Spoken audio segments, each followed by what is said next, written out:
Кыргызстанда эки валюта болот. Биринчиси сом болсо, экинчиси алтын сом болот. Кытай биздин жакшы партнер боло алат, экономикалык партнер боло алат. Эптеп бирдеке клан түзүш керек. Ушул шайлоодо мен утам деген толук ишенич бар.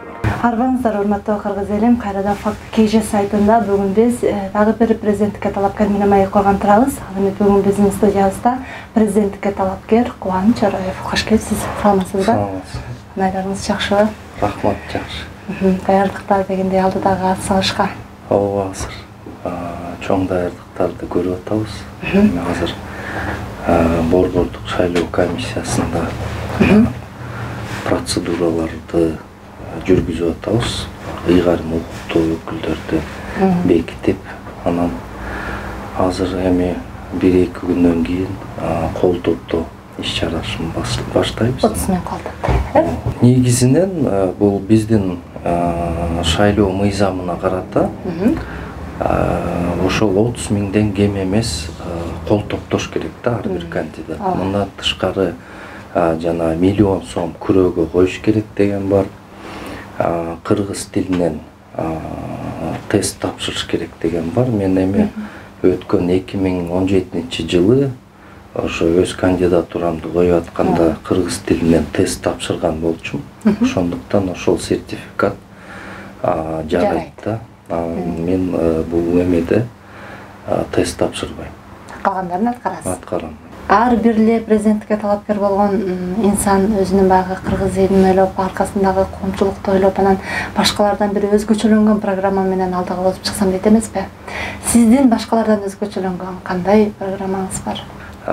Менин программам өзгөчө, эң күчтүү программа деп эсептейм. Салыштырмалуу башка кандидаттар менен салыштырмалуу мындай программага башка кандидаттар алып чыга албайт.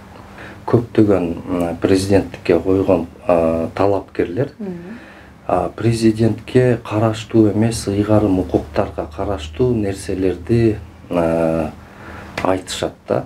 Маселен, мен айлыктарды көбөйтөм, ишилса өкмөткө байланыштуу нерселердин баарын айтышат да. Мен бул шайлоодо ошол президентке гана ыйгарым укуктуу мүмкүнчүлүгүнө жараша программамды сунуштап жатам. Бул биринчиден бул акча реформасы.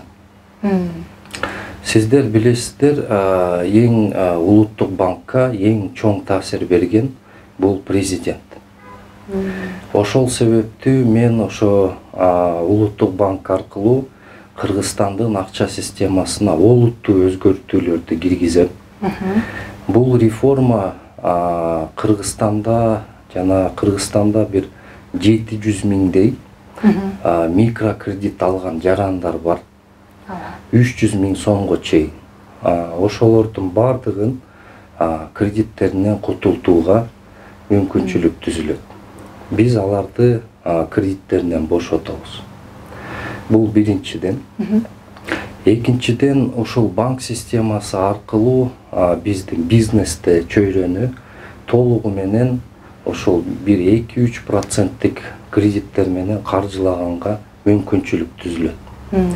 Үчүнчүдөн, биз жанагы 700 миңдей шайлоо эмелер бар деп атпаймынбы? Кредит алуучулар. Ошолордун кредиттери жоюлганда алардын акчасы банктарга, микрофинансы компанияларына кетпей, экономикага кетет. Бул демек ал экономиканы жандандырат, биздин бюджетке дагы чоң салыктар түшө баштайт. Үчүнчүдөн, менин эң олуттуу программамда бул Кыргызстанда валюталык системаны, валюталык башкаруу системасы деп коет. Биз долларды сом менен, бир курс менен байлайбыз, 5 жылдабы, 10 жылда да бир курс менен тура берет. Мына ошондой системаны киргизебиз. Бул мунун баарын мен жөндөн эле айткан жокмун, анткени бул нерсенин бардыгын мен өзүмдүн докторлук диссертациямда жазып, дайындап койгом да. Мунун артында 500 миңдей барактан жазылган илимий аныктамалар бар да. Анан дагы бир менин программамдын негизин бул алтын сом түзөт. Өзүңүздөр билесиздер, мен 2013 жылдан бери Кыргызстанга параллелдүү алтын сом валютасын киргизүү программасын айтып жүрөм. Кыргызстанда 2 валюта болот. Биринчиси сом болсо, экинчиси алтын сом болот. Кыргызстан дүйнөдөгү 10 мамлекетке кирет алтын чыгарган, жылына бир 20 тоннадан ашык алтын чыгат Кыргызстанда. Ошол алтынды биз чыгарып өндүрбөй эле Кыргызстанга калтырып койсок болот. Аны үчүн биз алтын сом киргизишибиз керек да. Кыргызстанда бардык алтындарды чыгарган өндүрүүчүлөрдүн алтынын биз ошол алтын сомго эле сатып алабыз. Бул кадимки эле параллелдүү валюта болот. Сиз магазинге барсаңыз, Кыргызстан территориясында магазиндеринен жана башка нерсеге төлөгөндө сом менен төлөсөңүз болот же алтын сом менен төлөсөңүз болот. Алтын сомдун куну алтынга байланган болот да. Мисалы 1000 сом 1 грамм алтын. Биз ошондо дүйнөдө Кыргызстан финансылык центрге айланууга мүмкүнчүлүк түзүлөт. Кыргызстан алтын сомун дүйнөдөгү бардык өлкөлөрдүн жарандары сатып ала баштайт. Бул программаңыз менен мурдагы ат салышканда дагы ушуну сунуштагансызбы? Мен мурдагы ат салышта ушуну сунуштайын деген оюм бар болчу. Бирок тилекке каршы өзүңүздөр билесиздер, мени көбүнчөсү бул жанагы кредит алып, ошодон кыйналып калгандар колдоп жүргөн болчу да. Анан бул деген протесттик электорат да, мындайча айтканда. Бул электорат албетте ошол убакта бийликке кереги жок болду. Булардын ызы чуу салат эметет деп, анан мени ошол жана 42 000 кол топтогонбуз.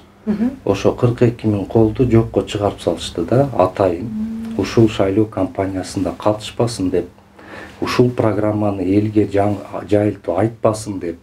Анткени эгерде ушул программаны мен айтсам, чындыгында эл чоң колдоого алып кетмек да. Аны ошол жанагы тыңчыларыбыз бар да, алар болсо жазып туруп берди. Кубаныч Чороев ушундай шайлоого барган жатат, бунун электораты протестный, бардык нерселерге даяр.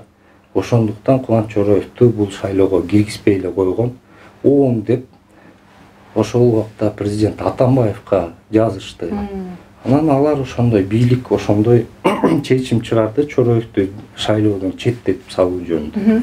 Бирок мен ойлойм, бул шайлоодо таза өтөт деп ишенем. Мен бул шайлоодо ушул программаны ийне жибине чейин элге жеткирем, жана ушул шайлоодо мен утам деген толук ишенич бар. Төңкөрүштөн кийинки абалда кадр маселеси менен эле баягы ызы чуу болуп бүтүп атабыз да, дагы делечи. Анан эгерде сиз президент болуп кала турган болсоңуз, кадр маселесине кандай көңүл бөлөт элеңиз? Кандай жактан тандайт элеңиз, мисалы? Чындыгында айтканда, Кыргызстанда бир чындыгында ошого илгери Лениндин сөзү бар го, кадры решают всё дегенчи. Чындыгында бул ошондой. Кайсы мекемени, мамлекеттик башкаруу системасын башына компетенттүү, профессионалдык кадрлар келген болсо, булар чындыгында оңдойт. Булар чындыгында реформаларды жасайт. Бирок мен ушул системада иштеп жүргөндөр реформаларды жасайт деп ишенбейм. Эмне себептен? Мисалы Грузияны көрөйүк. Грузияда Саакашвили бийликке келгенде толугу менен системаны жаңылатты. Толугу менен. Бул бизге ушундай кардиналдуу системаны өзгөртүү керек да, негизинен. Албетте бул ишке парламент, жаңы парламент келиш керек, жаңы өкмөттү бекитиш керек, анан толугу менен ушул жаңыча көз караштагы адамдар келиш керек. Мурун системага аралашпаган. Анткени себеби ал системада жүргөн киши ошонун кулу болуп калат да. Мисалы мындай деп айтып атышпайбы?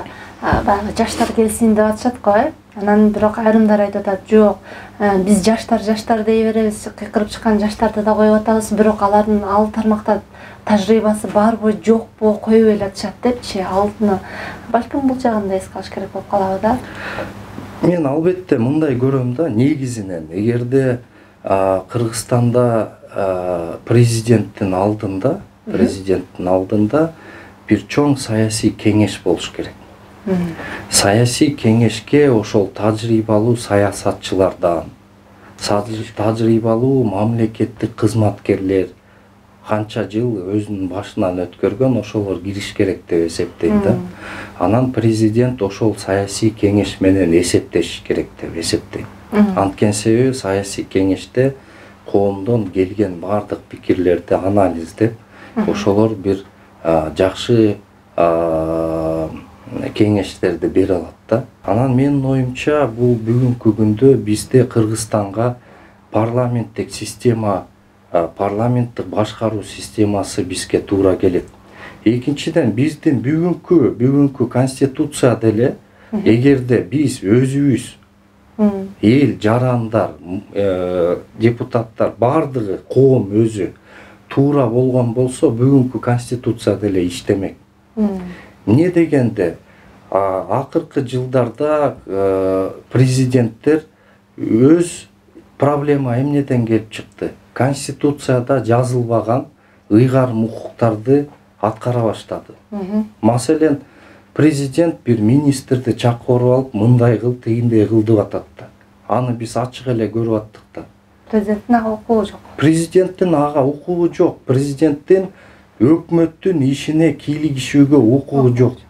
Биздин парламент президентсиз деле өкмөттү бекитип алууга мүмкүнчүлүгү бар. Бирок биздин парламентте акыркы жылдарда эми кошоматчылардын парламенти болуп кетпедиби? Күн карама, өзүнүн принциптери жок. Анткени биз ошондой депутаттарды алып келип бердик. Мен берги чектеле жооп бердиңиз, баягы бир мандаттуу башкаруу ылайыктуу бизге же баягы парламенттик системага дегенде парламенттикти кылдып атасыз да. Ошол эле учурда баягы коомчулукта дагы мындай талкууда жүрбөйбү? Депутаттардын санын кыскартуу деп. Бул жагын кандай кыласыз эгер калсаңыз? Мен депутаттардын саны канчалык көп болсо ошончолук жакшы болот. Биз депутаттардын санын кыскартканда биздин Кыргызстан өнүгүп кетеби? Ошондой болуш керек да. Маселен, чынында бул маселе эмнеден келип чыгып атат? Бул демек депутаттар канчалык көп болсо алар жеп атат, тоюп атат, ошондой биздин казынаны жеп атат деп атат да, чыгым кетип атат да.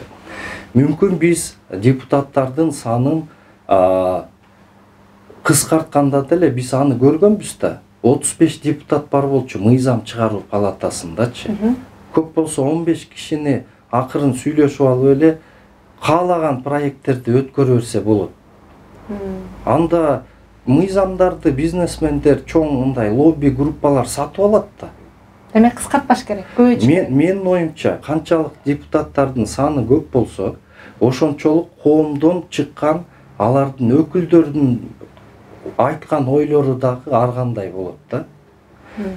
Бул биринчиден. Мүмкүн депутаттардын каржылоо системасын өзгөртүшүбүз керек. Биз эффективдүү мындай аппарат түзүшүбүз керек. Ошол аппаратта мындай жакшы эксперттер иштеш керек да. Менин оюмча, депутаттардын санын кыскартуу менен биз маселени чечпейбиз. Канча кылып көбөйтүш керек анда? Мен ойлойм, эгерде депутат болом деген адам албетте бир азыраак айлыкка деле иштегенге макул болуш керек да. Бирок ага мындай жанагы айдоочу, анан жардамчы деген болбош керек. Депутат деген өзүнүн идеясын трибунадан айтыш керек. Ал идеяны эксперттер ишке ашырат. Эксперттер дегеним ошол жогорку кеңеште мыкты эксперттик группа түзүшүбүз керек. Ошол жерге айлыктарын чоң, мисалы 100 000 болобу, 70 000 сом болобу, мына мыкты айлыктарды түзүп, эксперттердин атайын группасын түзүп, ошолорго айлык төлөп бериш керек. Ошол депутаттардын оозунан чыккан идеяны алар мыйзам кылып чыгарып берип, анан ошол депутаттардын элегинен өтө тургандай болупчу. Анан мындан сырткары дагы бир баш мыйзамга өзгөртүү киргизиш керек деген ой пикирлерди айтылып атпайбы? Анан ошого карата эгерде президент болуп каласызбы же болбосо ушундай баш мыйзамга өзгөртүү киргизиш керек десе, сиз эмнени өзгөртүүнү сунуштайт элеңиз? Кайсы мыйзамдарды сунуштайт элеңиз? Эми мен ойлойм да, бүгүн биз баш мыйзамды 100 жолу өзгөртсөк дагы биз бүгүнкү күндөгү турган чакырыктар бар. Социалдык, экономикалык, мулардын бардыгы чечилип кетпейт да. Биз идеалдуу конституция кабыл алганда элдин турмушу оңолуп кетпейт да. Маселен, биз өзүбүз өзгөртүшүбүз керек да. Коомдон мыкты мындай умтулууга барган жарандар бийликке келиш керек. Ал үчүн бизге ачык айкын шайлоо болуш керек. Ал үчүн ошол бизде карасаңыздар, акыркы жылдары партиялардын башчылары өкмөт башчы болгон жок да. Классикалык демократияда сен партияны жетектеп бардыңбы, өттүңбү, демек жоопкерчиликти алып сен премьер болушуң керек. Коалиция түзүп, министрликтерди бекитип, жоопкерчиликти сен алышың керек да. Бүгүнкү күндөгү биздин конституцияда мындай мүмкүнчүлүктөр түзүлгөн. Президенттин катышуусу жок. Жогорку кеңештин ичинде өзү фракциялар сүйлөшүп коалиция түзсө болот. Өкмөт түзсө болот. Президенттин катышуусу жок. А бирок андай болбой жатат да. Биздин лидерлер, премьер-министр болдубу бирөөсү? Өзүнө жоопкерчиликти алдыбы? Алган жок да. Биздин трагедиябыз ушундай да, президент болуп калса эле ошонун тегерегинде эптеп бирдеке клан түзүш керек. Ошого жараша мыйзам өзгөрүш керек. Ошол президентке карата өзгөртүш керек бардыгынчы. Биз бардыгын элге карата бийликти өзгөртүшүбүз керек да. Мен ойлойт элем, бүгүнкү күндө мисалы президентке жанагы улуттук коопсуздук кызматын берип коюп атат. Анан кээ бир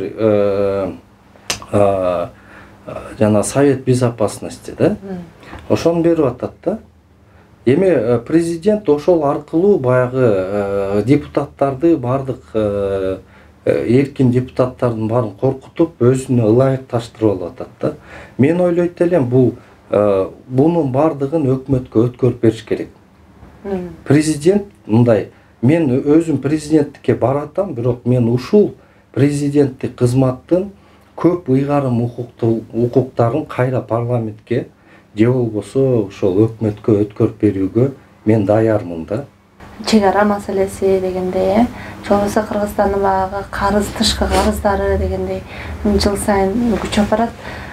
Президент болуп калсаңыз чечүү жолдору кандай болот? Же тышкы саясатты толугу менен ошол өкмөткө өткөрүп бериш керек. Ошол өкмөт башчысы, мисалы Армениядагыдай, ошол бүт эмелерге чыгып атат. Багы өлкө башчылардын саммиттерине чыкса, ошол тышкы саясатты жүргүзүп аткан премьер-министр болуш керек да, негизинен. Президент эмес. Бизде болсо же нары же бери болбой жатабыз да бүгүнкү күндөчү. Ошол себептүү премьер-министр эгерде ошондой тышкы саясатты жүргүзө турган болсо, анда ошол чек ара маселеси болобу, башка тышкы саясатка тийиштүү маселелердин бардыгы оңоюраак чечилмек. Премьер-министрдин колунда болуш керек да негизинен. Ошол чечиш керек. Ошол чечиш керек. Мына ошондо гана эффективдүү бардык нерселер чечилет да. Азыр бизде президентте болгон үчүн чечилбейт дейсизби? Албетте. Президент анан өкмөттөн кайсынысы чечет? Талаш жер болуп атпайбы? Талаш жерде эле баягы кыргыз-тажик чек арасы болобу, өзбек-кыргыз чек арасы болобу, анан ошого бир сунуштама киргизет белеңиз, мына монтип чечкиле деген сыяктуучу. Дүйнөлүк практикада ошол демаркация, делимитация маселелери эффективдүү чечилген жолдору көп да.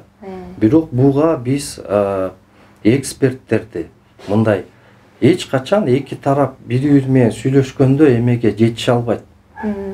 бир орток маселегечи. Ошондуктан бул маселелерге мисалы мен мисалы ушул дүйнөлүк ООН деп коебуз, Бириккен Улуттар Уюмунун мисалы ОБСЕнин мына ушул кызматтардын катышуусунун негизинде чечиш керек. Ошолордун эксперттик катышуусу менен ушул үч тараптуу чечсе, анда бул маселелер бат чечилмек да. Тышкы карызды кутулуу үчүн атайын карапайым элден акча чогултуп банктан счет ачып кутулушубуз керек деген да ой пикирлер айтылды. Баягы Кытайдын карызынан кутулуу үчүн ой пикириңиз кандай? Деги эле ушул тышкы карыздан кутулуу, кризистен чыгуунун жолун кантип сунуштайт элеңиз? Ошо Бакиевдин дооруна чейин да деп айтсак болот. Тышкы карызды эл аралык донорлордон, институттардан алып келгенбиз. Бул Дүйнөлүк банк, Азия өнүктүрүү банкы, Япониянын өкмөтү, Россиянын өкмөтү жана башка ушундай эл аралык институттардан көбүрөөк карыз алганбыз да. Эми ошол убактагы алган карыздар салыштырмалуу, эффективдүү колдонгон. Мисалы Бишкек ош жолу салынган Дүйнөлүк банктын эсебине. Дүйнөлүк банктын эксперттери улам текшерип, кандай эмеде жазалып атат, дүйнөлүк стандарттарга келип атабы, алар улам отчет алып текшерилип, ал жерден мындай ортодон акча жеп кеткенге мүмкүнчүлүк болгон эмес да. Маселе. Бул кредиттердин көбүнүн эсеси бүгүнкү күндө төлөнүп бүтүп калды. Кийинки жылдары Кытай өтө чоң мамлекеттик инвестицияларды жасай баштады. Анан аларга кайрылганда албетте алар берет, миллиарддаган акчаны берет. Кааласаң. Эми элестетсеңиз, мисалы сиздин үй турат айылда да. Айылыңызда үй турат. Сизге айтып атат да, мен силерге бир Кытайдан келген эме айтып атат, өкмөтүчү. Мен сиздин үйүңүздүн чарбагына спутниковый тарелка коюп берем. Сен тиги интернетти спутниктен аласың, телевидениянда спутниктен аласың. Анын баасы мисалы $100,000. Сен эми коркпой эле кой, биз азыр сага коюп бере беребиз, анан кийин төлөйсүң, кутулат депчи.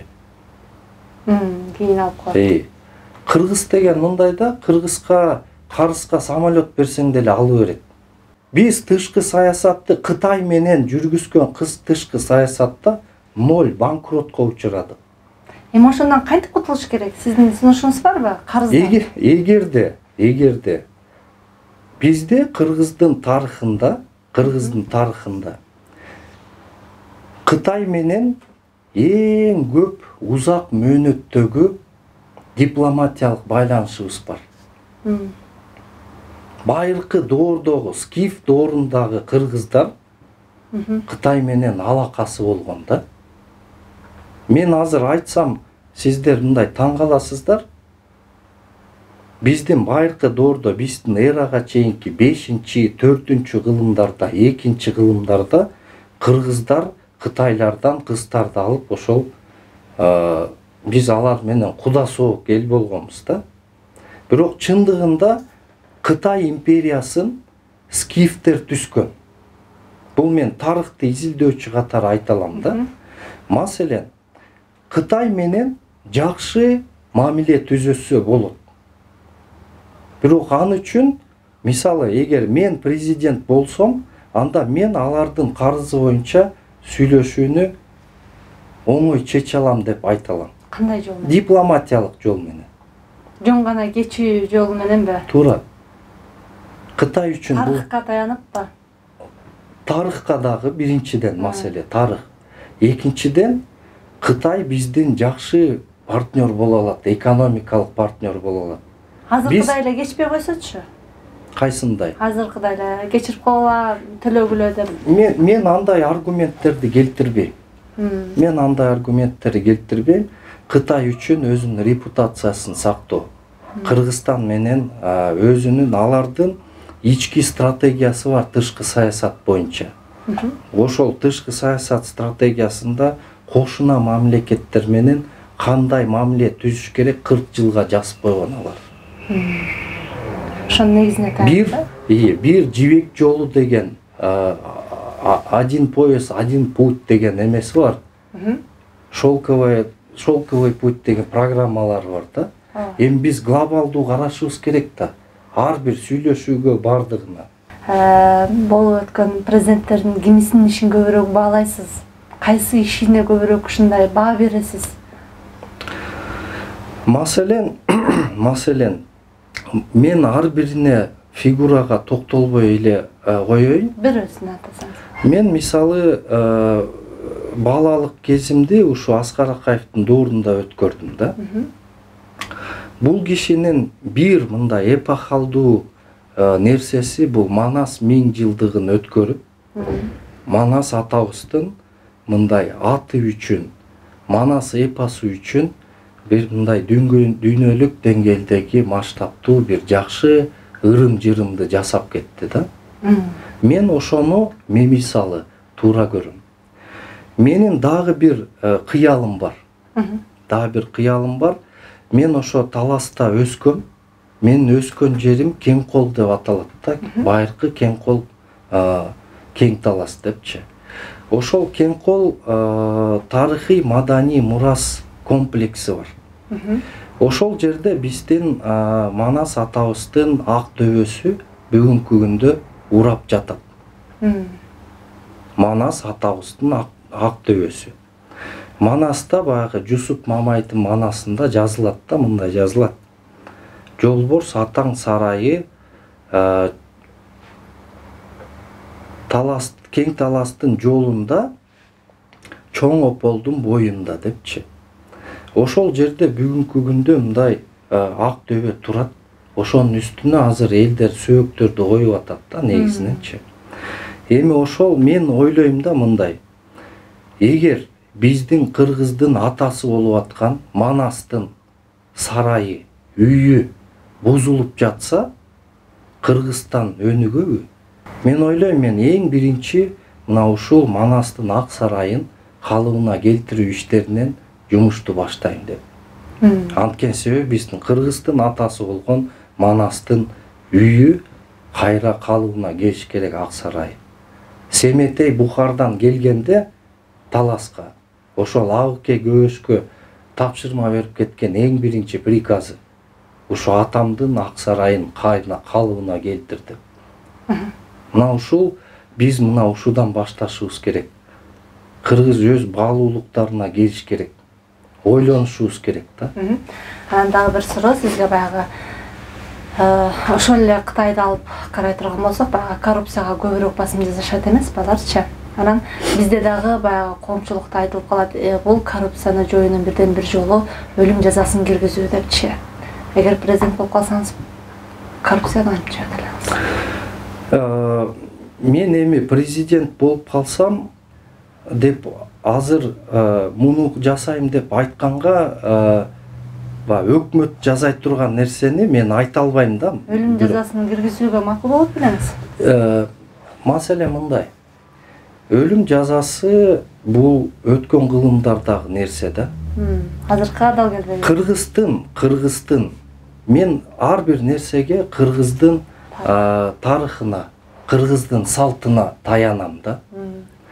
Кыргыздын салтында түрмө деген болгон эмес. Кишини өлтүрүп салса дагы ага кун төлөгөн. Эми ал мурдакыдай болуп атпайбы? Азыркы элдер андай болуп атпайбы? Ошо мурдакы биздин ата-бабаларыбыз акылдуу болгон үчүн ошондой жасаганбы же акылсыз болгон үчүнбү? Азыр кантип кылышыбыз керек анан эми азыркы учурда? Бул деген кун деген билесизби, эмне деген? Эгер сиздин бир мамлекеттик кызматкер коррупциялык ишке аралашып, анан коррупция кылган болсо, биз аны камабай эле, ага мисалы миллиондогон кунду мойнуна илип койсок, ал өмүр бою иштеген сайын өкмөт анын акчасын алып берет да. Сиз өмүр бою өлкөгө карызсыз. Ал өлкөгө көбүрөөк пайда алып келеби же аны түрмөгө апарып отургузуп коюп биз бакканыбыз жакшы болот? Сиздин оюңузча. ушул колдонмоксу. Албетте. Экинчиден, коррупцияны жоюш үчүн бизге көп нерсе кереги жок. Биз могул цифровизация деп айтабыз, digitalizatsiya деп айтат англисче. Бардыгын ачык айкын кылып койсо, эгерде мамлекеттик кызматкерлердин айлыктары бийик болсо, $500, $1000 болсо, ал коррупцияга барабы? Эгер коррупцияга барсаң өмүр бою мамлекетке иштейсиң десе. Бул нерсенин баарын жазап коюш оңой да, бирок биз бул үчүн чоң реформага барышыбыз керек да. Бизде толтура мамлекеттик кызматкерлер жөн эле айлык алып аткан органдар толтура. Эмне кереги бар? Мисалы дүйнөдө эң бай адамдардын бири Уоррен Баффет. Уоррен Баффет 70 миллиард состояниясы. Кыргызстандын ички дүң продукциясынан 10-ду түзөт да, анын багы башкарып аткан активдери. Уоррен Баффеттин аппаратында 14 эле киши иштейт. 14 киши 10 Кыргызстанды башкарып атат да, маселен. Демек болот экен да, эффективдүү башкарса. Просто система кылып коюш керек да. Жакшы. Анан эми мурдакы аттанганыңызда багы шайлоонун аягына чейин чыкпай Улукбек Кочкоров менен да биргелешип кеткениңиз маалым. Анан бул жолкусундай болбойбу? Аягына чейин чыгасызбы бул атсалышта? Бул жолку атсалышта мен президенттик шайлоону толугу менен утам деп эсептейм. Анткени эгер ачык айкын шайлоо болсо, анда бул шайлоодо мен толугу менен утам. Керек болсо биринчи турдан утам. Анан эми багы бүгүнкү биздин негизги көрсөтүүбүздүн максаты багы эмгегин элиме деп аталат. Анан ушул күнгө чейинки элиңизге кылган негизги эмгектериңизди бир аз айтып өтсөңүз, тактап өтсөңүз, элиңиз үчүн кандай кызматтарды кылдыңыз? Мен Кыргызстанда азыр 39 жаштан. 39 жаштан, Кудай кааласа эми эл тагдырына күчтүүрөөк аралашар убакытта келип калды. Буга чейин албетте мен эмгек кылдым. Мен өз эмгек жолумду мен Улуттук университетте Кыргыз Европа факультетинде экономика жана башкаруу деген адистиги боюнча бүткөм. Андан кийин башкаруу академиясы, президенттин алдында башкаруу академиясында мамлекеттик башкаруу деген магистрлык программаны өткөм.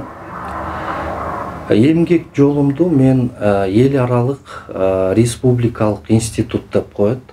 Бул болсо азыр Америкада шайлоо болуп атпайбы? Республикалык партиянын алдындагы эл аралык уюм да. Кыргызстанда ошол уюмда мен көп жыл эмгектендим. Бул Кыргызстанда саясий партиялардын түптөлүшүнө, демократиянын түптөлүшүнө уюм ошол биз убагында жардам берип жүрдүк. Ошол жерде экономикалык эксперт, ошол финансылык тармагын башкарып жүрдүм да. Мен албетте эл аралык уюмда иштедим. Андан кийин Бириккен Улуттар уюмунда Бишкектеги кеңсесинде иштедим. Ал жерде ошо финансы тармагында иштедим. Андан кийин мен көптөгөн эл аралык ошол проекттерди Кыргызстанда ашырылышына көмөк көрсөтүп келдим. Мисалы болсо ошол Нарын областынын соода брендин түзүү боюнча. Андан кийин мен бул бир 2 жылдай Кыргызстанда насыя алуучулардын укугун коргоо коомунда ошол жерде мындай кеңешчи консультант болуп ушу насыя алуучулардын укугун коргоп жүрдүм да. Мен ойлойм, ошол убакта мен бир аз өз максатыма жетпей калдым. Мына ошондо жасай албаган нерселерди ошондо мен ошо элге өзүмдүн сөзүм бергем. Мен өз өмүрүмдү силердин ушул жашооңорду оңойтконго арнайм деп. Албетте биздин Манастын дагы негизги осуяты ар бир кыргыздын эри, ар бир кыргыздын баласы өз өмүрүн жок дегенде бир кесим болсо дагы элине арнаш керек. Бул бизге ата бабаларыбыздан келген милдет. Мен ошол милдетти мага Кудай берди. Ушул 20 жылдан бери мен докторлук диссертация жазып келатам да эмне үчүн Кыргызстан өнүкпөй келатат. Менде бир 500дөн ашык монографияларым, бир акыркы жылда эле 4 монография жаздым. Бул монографияны эми албетте бул баягы окумуштууларга окуп атат, Amazon'do сатылып атат, Google Books'та сатылып атат. Бирок мен ошол кыялдарымды, ошол илимий изилдөөлөрүмдү Кыргызстанга мындай практикалык түрдө жүзгө ашырам деп умтулуп келатам. Ошондуктан мен ойлойм, кыргыз эли эгерде Кудай кааласа, анда мен президент болом. Кудай каалабаса, анда ар бирибиз өз тагдырыбызга баш ийишибиз керек. Ошондуктан мен өз тагдырымдан коркпойм. Тагдырым кандай болсо, ошондой болот. Анан мен башка бирөөгө кошулуп, анан ыктап, мага эч кандай кызматтар кереги жок. Мага маанилүү өзүмдүн идеяларымды Кыргызстанга ишке ашырып. Ушуну менен бүгүнкү көрсөтүүбүз соңуна чыкты. Кайрадан амандашканча саламатта туруңуздар.